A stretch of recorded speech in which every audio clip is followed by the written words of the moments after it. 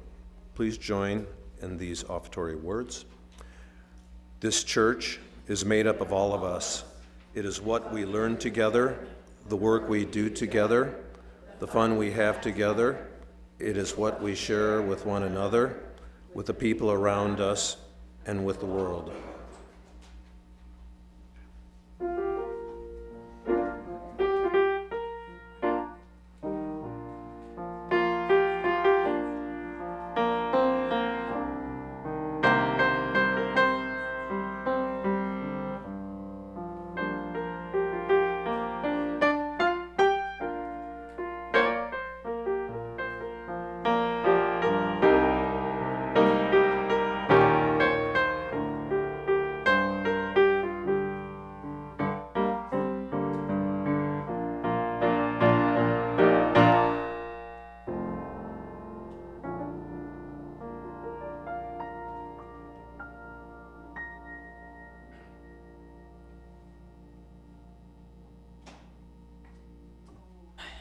Jamie, when you do that, I don't want you to stop.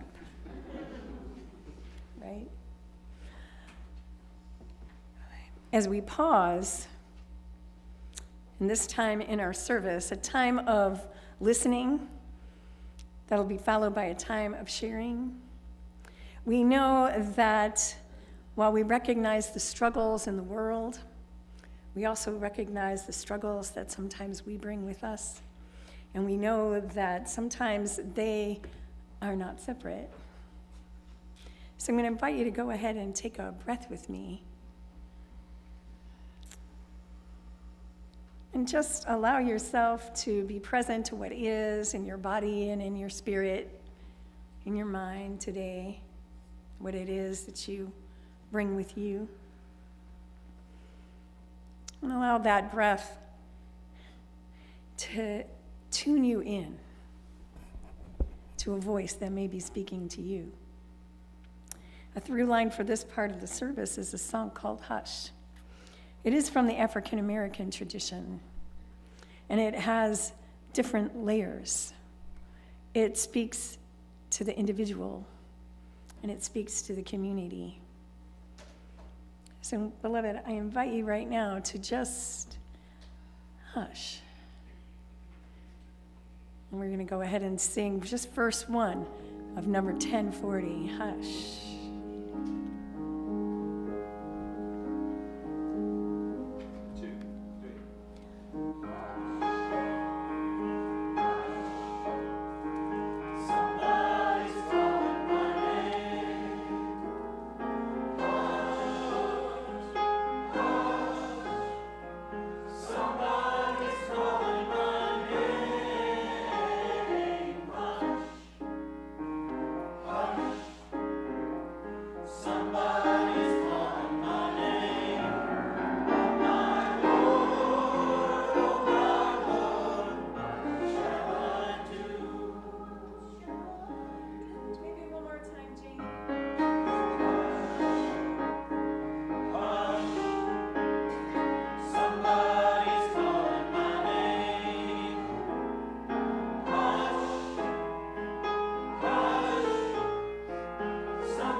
Somebody is calling our names, your name, beloved.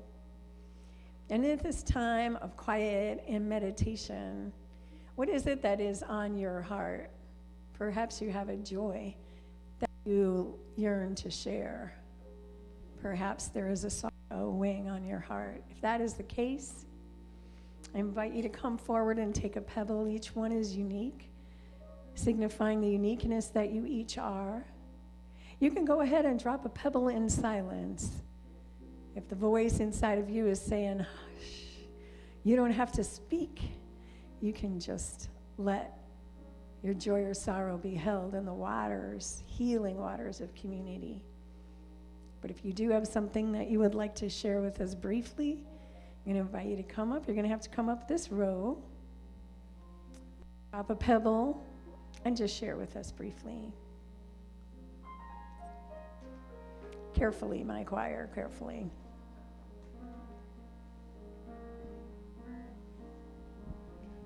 So 13 and a half hours ago, I missed my old man tonight. Steve Goodman's song brought me to tears on the radio. 9 hours ago, I turned on the radio middle of the night. A gentleman who counseled people on their parents dying for years talked of us when his father died, how that profoundly that shaped his really thinking of how that works.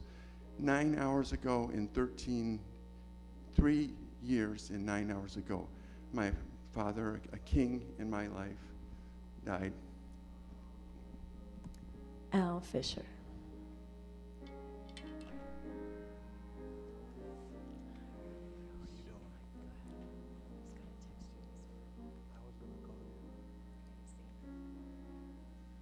I just wanted to say that our son, baby Ravi, became 9 months old.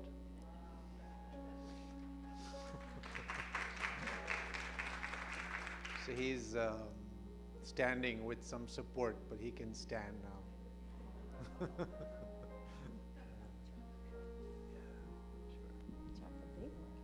A big one for our baby. You haven't come seen him in a long time. I know.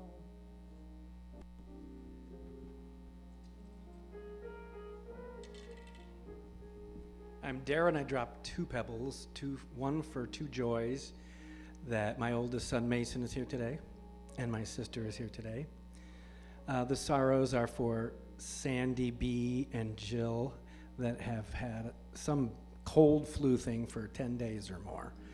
So.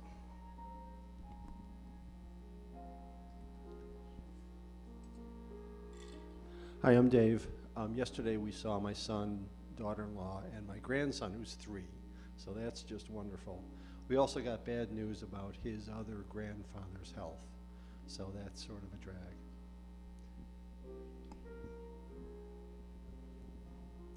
Hi, I'm Stan. This seems so lighthearted compared to everybody else. A week ago, our 12-year-old one-eyed cat left the house, and we don't know where he went. And we were very sad until Wednesday he showed up on the porch.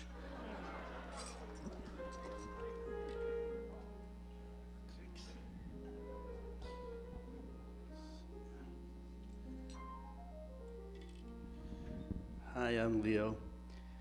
So, what can I say? Last week, our little sweet Summer was pretty sick, and this week we had to let her go and relieve her of her suffering.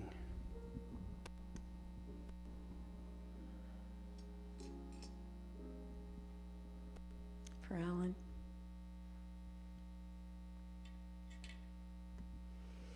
For those joys and those sorrows, those spoken and unspoken, will you hold with me a moment of silent reflection?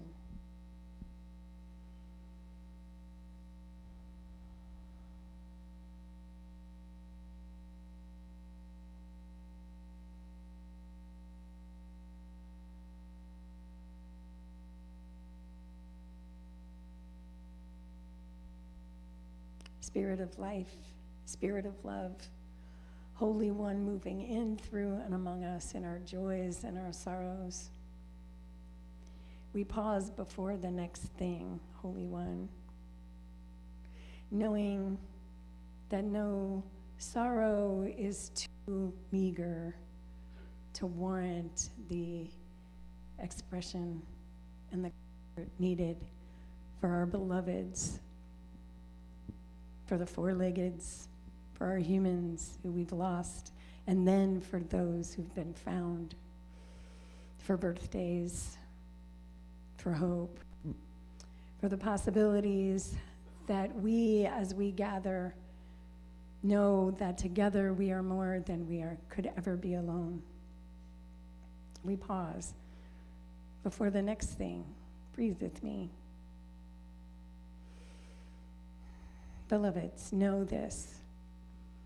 You are always and everywhere held in love and mystery deeper than you can know.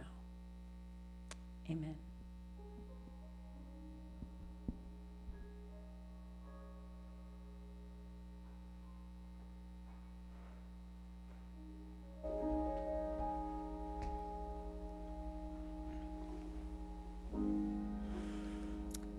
I invite you to sing with me again.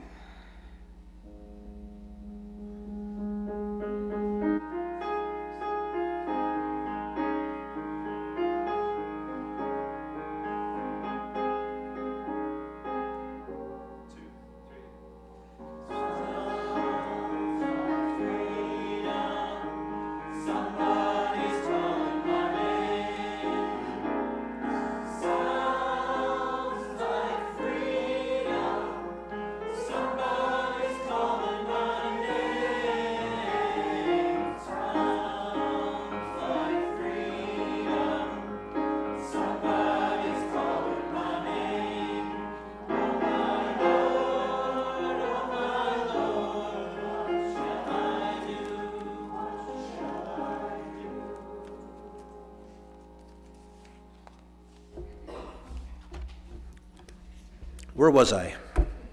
Oh, yeah.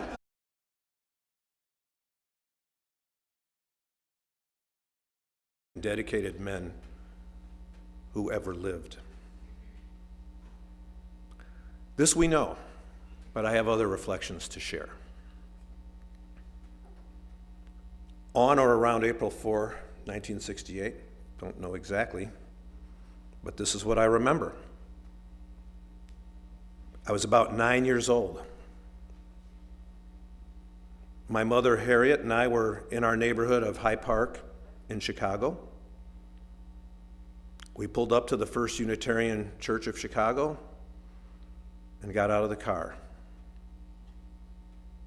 It wasn't Sunday, but the church bells were ringing. I asked my mother why this was.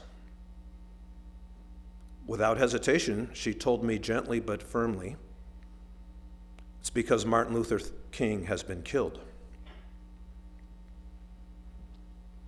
For some reason, I remember that moment vividly.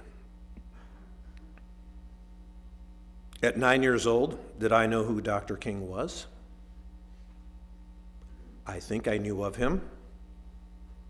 I think I knew there was a civil rights movement and that he was part of it. I knew that he was an important figure. I knew he was black. I knew that my family and I were black. Still am.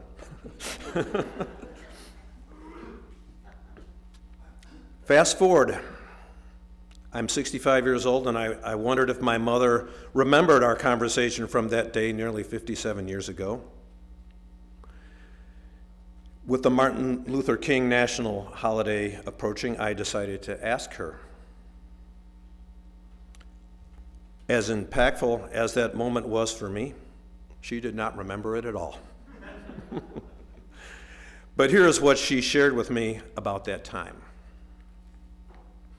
Mom said that she and others had heard the terrible news about Dr. King's death, and folks were spontaneously gathering at the church. She remembers our minister, Jack Mendelson, and that our congregation was active in the civil rights movement and with social justice issues. We had alliances with activists and organizers. She specifically named Al Raby. He fought to end school segregation and housing discrimination in Chicago. She remembers that our church and its members were involved in numerous activities, including phone calls, fundraising, and protest marches. I recently asked her if we had any volunteers who traveled south to support the struggle, but she didn't think so. Both Harriet and Dr. King were born in 1929. So he would be 96, I believe, if he were still alive. I am privileged to have my mother still around with a sharp mind and to hear her perspectives about such a pivotal time in our history.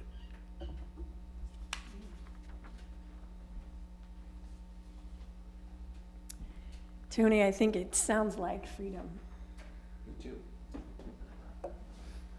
Sing with me.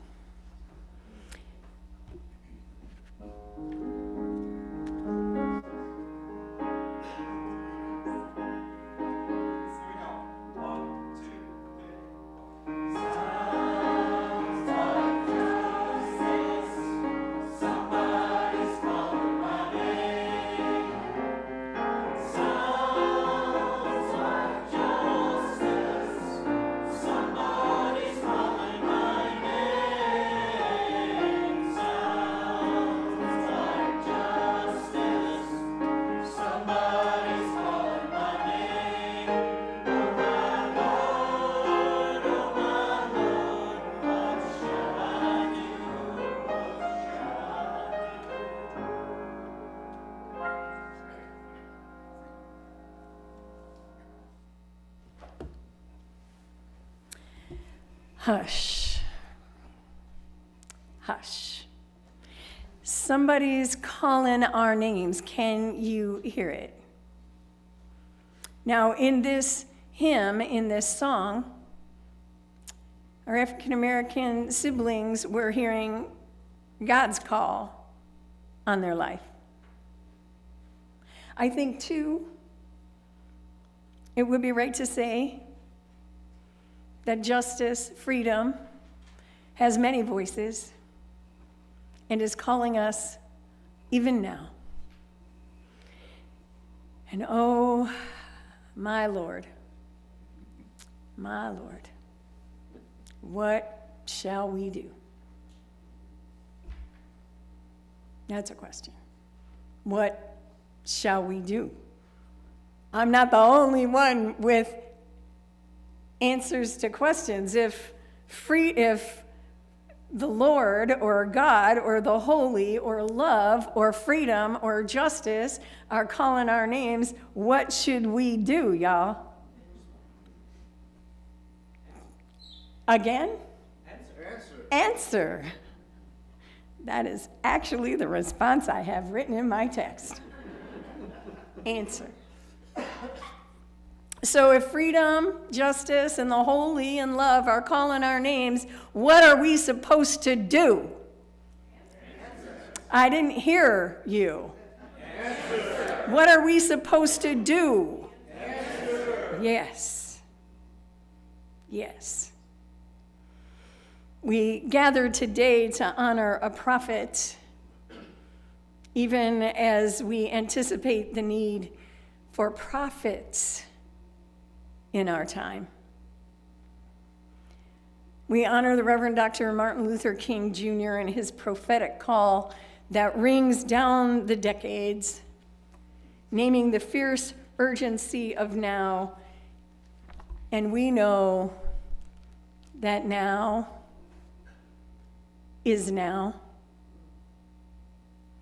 Now is the time, he said, to rise from the dark and desolate valley of segregation to the sunlit path of racial justice. Now is the time to open the doors of opportunity to all God's children. Now is the time to lift up our nation from the quicksands of racial injustice to the solid rock. He said of brotherhood, we could say siblinghood, and we could add down the desolate valley of racism, transphobia, xenophobia, all of the things that we are facing today. Remembering that Dr. King talked about the giant triplets: racism, materialism, and militarism. There's more than those triplets. We in the Poor People's Campaign have added ecological devastation and the devastating threat of white Christian nationalism, religious nationalism. Beloveds, now is the time. And it has been upon us, right? It's not just, ooh, now? We're spoken to in the words of Dr. King in his sermon, A Knock at Midnight. It was a sermon, and he was speaking specifically to the church. He said, "It is midnight in the moral order. Midnight is a time when all colors lose their distinctiveness and become merely a dirty shade of grayed gray. Midnight is a time when everything is relative. The deep darkness of midnight is interrupted by the sound of a knock. In the Christian scripture, the man knocking was seeking 3 loaves of bread, which means there was a deep need and longing for his need to be satisfied." In this sermon, Dr. King talked about the world's social disruption and the need for a new kind of justice. A knock at midnight is the call for social justice. And beloveds, it's 11:14 a.m. Central Time, but it's late. King discussed the threat of war and the need for that new kind of justice. And I believe that if King were alive today, he would be adding the injustices that we note in the New Poor People's Campaign and all of the struggles that we're facing. I believe that. I believe that. I can't imagine it any other way. Remember when Dr. King started, he was talking about segregation. And people resisted that. Y'all remember that from your history. And we're going to do what we can to preserve the history, those books, those libraries, those places, NPR, the places where truth can be spoken and told under threat right now, like now. And he called us to address all of those needs. As we honor Dr. King, sometimes we say it's a day on, not a day off tomorrow. Oh, it's going to be cold in Chicago, where there are 2 marches. And I'm sorry, not sorry that I will be in San Diego for that. Can I go with you? Yes, come and go with me. But let it be every day that we find the ways that we in our lives as a community live in such a way to make manifest his dream.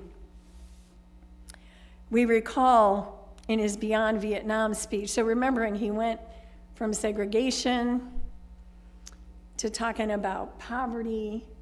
Believe it or not, that was pretty controversial.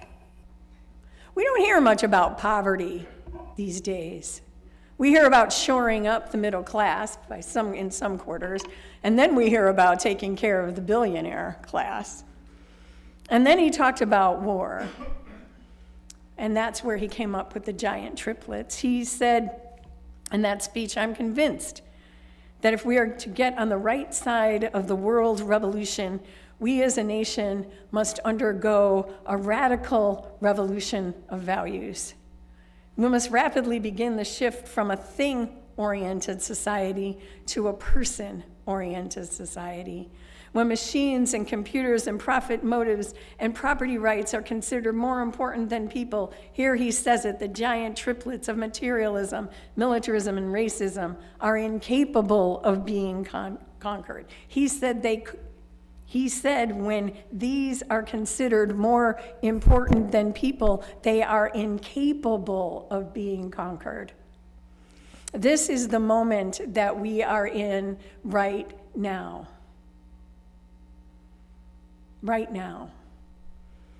To move from a thing-oriented society where billionaires can send rockets into space and have the ear of a convicted felon who's about to take control of this country.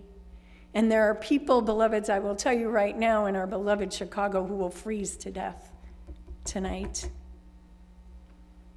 Dr. King's words ring down through the ages, echoing in our minds and hearts. These giant triplets do seem inconquerable, especially that those coming into power whose values are racism, materialism, a late-stage capitalism that is incapable of taking into consideration the environment or the needs of people, and militarism. We know that all of these struggles are linked.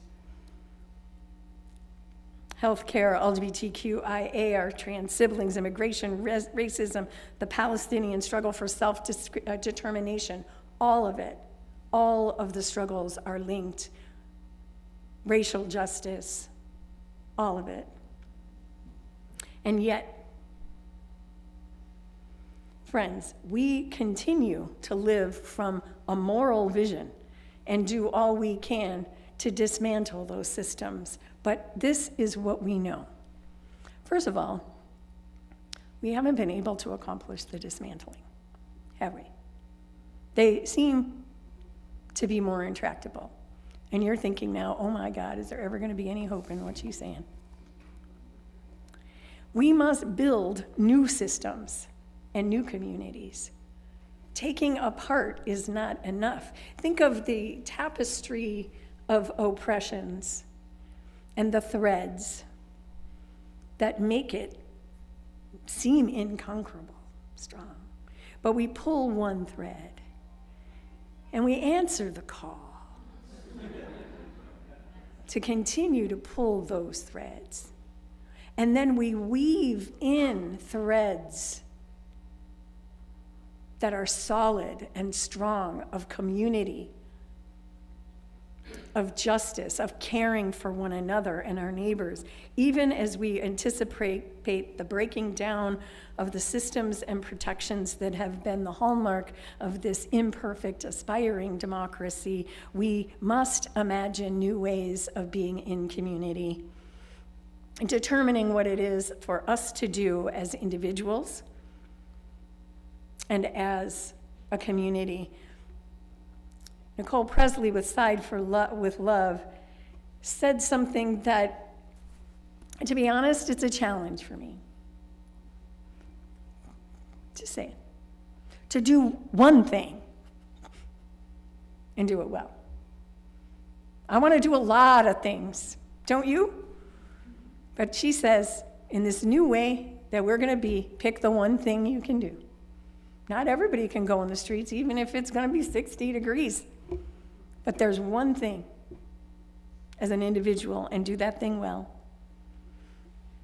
We are faced now with the fact that tomorrow is today. We're confronted by the fierce urgency of now, and in this unfolding conundrum of life and history, there is such a thing as being too late. This is no time for apathy or complacency. This is a time for vigorous and positive action, Dr. King reminds us. So as a congregation, what are the needs in this congregation? What are the needs in the wider community? Right outside our doors and beyond, not far in this reach of the western suburbs. How do we care for those who are in harm's way? We're already talking about how we can build rapid response for the immigrants who are about to be targeted. Next week in Chicago, determined to be ground zero for Trump's plans. Of what use are we?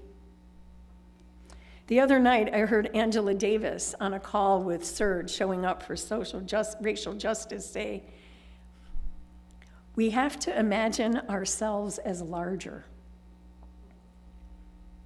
Now, I can't imagine myself as any larger than I already am. But I can imagine myself as larger with you. I can imagine myself as larger as we build out into the wider community.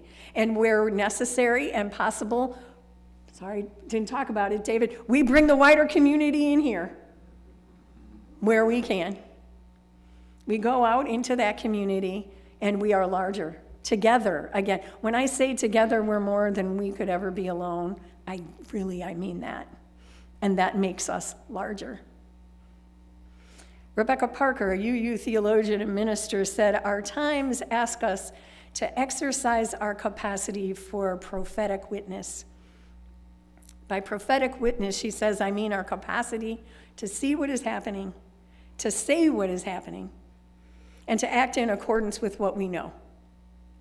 Prophetic witness is the ability to name those places where we resist knowing what needs to be known.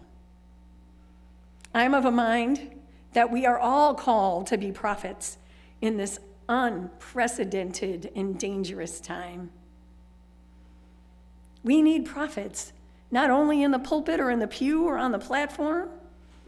The prophets are among us, resisting empire, in the streets, protecting earth, standing at borders, occupying the margins, doing what we can, providing meals, doing clinic accompaniment for 30 years. All of our efforts are still needed, and we love and do love and honor Dr. King and the witness that he provided and the inspiration that he provided. And we long for that one person to lead us, and that person is not coming. This is a new day. We needed Dr. King. We needed his witness, we needed his truth, and you know what? We needed Rosa Parks, and we needed the people who sat down and stood up and got hosed, the names that we don't know. But we're all called to be prophets now in this new age, in this new time. Tomorrow, an unbalanced, authoritarian, convicted felon will be inaugurated as the 47th President of the United States, and it is the second time. Supported by sycophants, Christian nationalists manipulated by elite billionaires with absolutely no regard, no sense, or inkling of the conditions of millions of people in this country. King's dream, which we recall today, is a dream that we still dream despite progress that we have seen. We have seen progress, make no mistake about it, but we know that that progress is threatened to be undone. So here's the good news. We are all prophets. Prophets who have been set on fire by the Spirit of life and love and the Spirit of justice. It's a beautiful thing to be on fire. Prophet Cornel West says, there is no greater joy than inspiring and empowering others, especially the least of these, the precious and priceless wretched of the earth, he says. There's a story about a band of monks who in the 3rd century wandered the desert in search of God. One of the monks who went into his spiritual teacher, Abbot Joseph, for guidance. The monk was keeping all his spiritual disciplines, prayer, silence, and so on, but it wasn't enough. Still, I haven't found what I seek, said the monk. What more can I do? In reply, Abbot Joseph rose up, extended his hands to the heavens, and his fingers became like 10 burning candles, lamps, and he said, why not be totally changed into fire? I suggest today that we prophets are not only called to be on fire, but to be transformed into fire.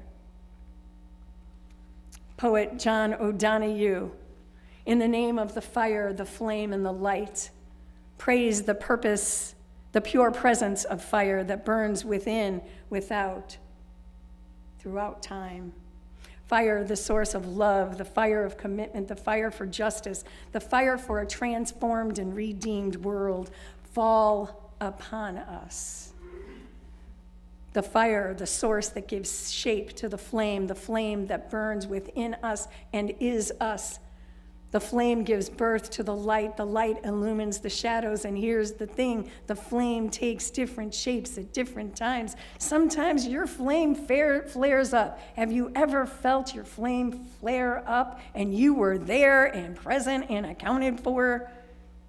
And it shines bright, and it casts light, and it guides your way and exposes the horrors, and still revealing the passion and creativity of millions of dancing flames, bearing witness to the power, the transforming power of love. Sometimes, and this is okay, your flame burns low. Sometimes your flame burns low, right? Mine does sometimes. And it's your nightlight telling you to rest. And that's okay. Don't worry. We all come from the same fire. The fire is in you. The fire is still burning. You are one with the fire. And beloveds, we're in this for the long haul. So we must tend our flames. We must tend one another's flames. Can you imagine doing that? Can you imagine how you might tend your own flame?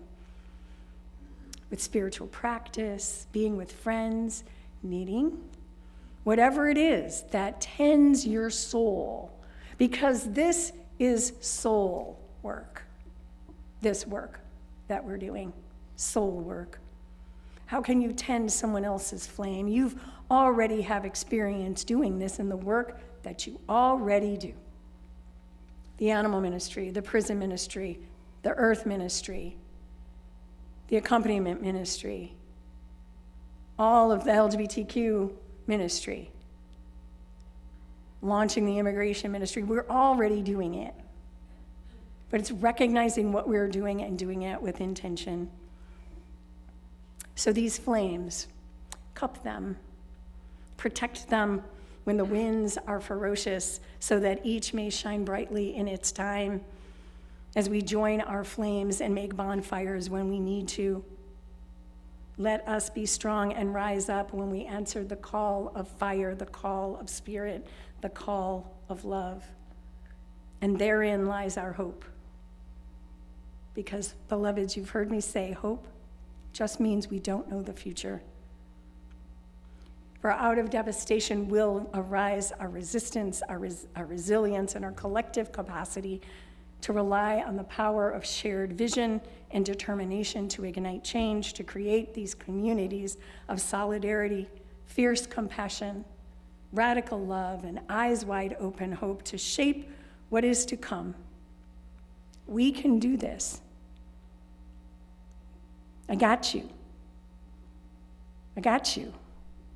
We've got each other. That is the message, and that is Dr. King. He never gave up hope. He never gave up hope, and he knew he was going to be killed. He never gave up hope. O'Donohue, may we discover beneath our fear embers of anger to kindle justice. May courage cause our lives to flame in the name of the fire and the flame and the light, so that we may be able to say with Dr. King that everyone might be free at last. Free at last. Free at last. Thank God Almighty. Free at last.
you, choir. Thank you. That is beautiful, beautiful. As we extinguish this flame, join me in these words. We extinguish this flame, but not the light of its truth, the warmth of this community, and the fire of this commitment. These we carry in our hearts and share with all the world. I think I'm never going to stop doing that phoenix image.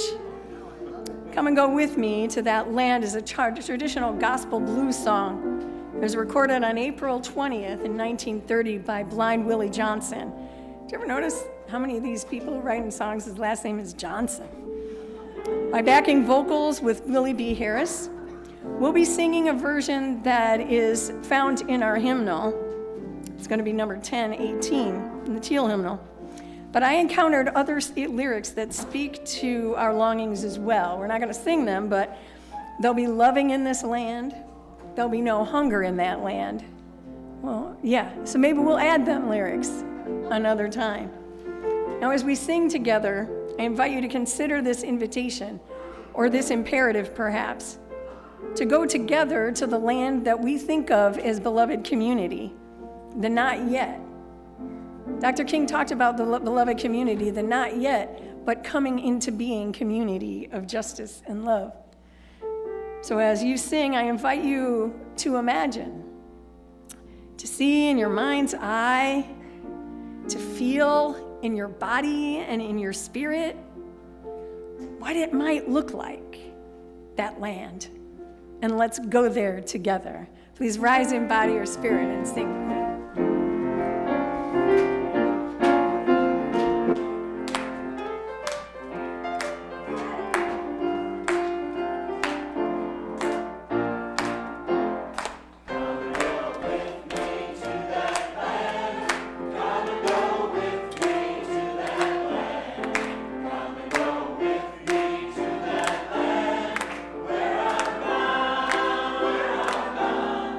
Come and go with me.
'63 at the March on Washington, a time of hope, very different from now.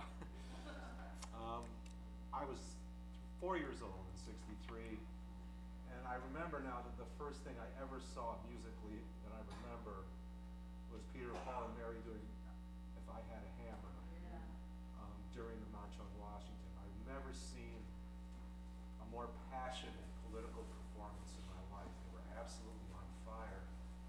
Now later on, when they puffed the Magic Dragon, they're quite as good. But anyway, here's my arrangement and interpretation of that.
Coffee and conversation.